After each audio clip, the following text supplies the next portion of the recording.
It's important, as I said earlier, to aim the club well. And in this tip, I just want to talk to you about how far you stand from the ball, because there's a query for lots of people, and when you have 13 long clubs in the bag, it can be confusing.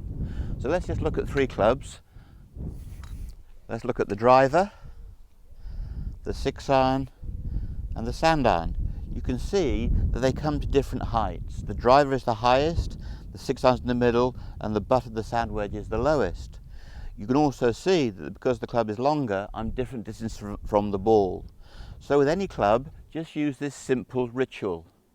The club maker wants to tell you 3 things.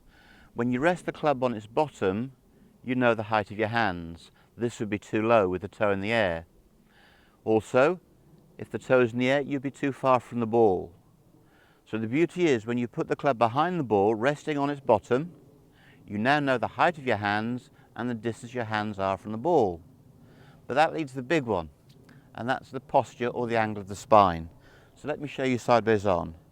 I offer the club, and the club is resting on its bottom. I now tip from the hip to build the grip. I now know how my hands should be. I know how far my shoulders should be from the ball.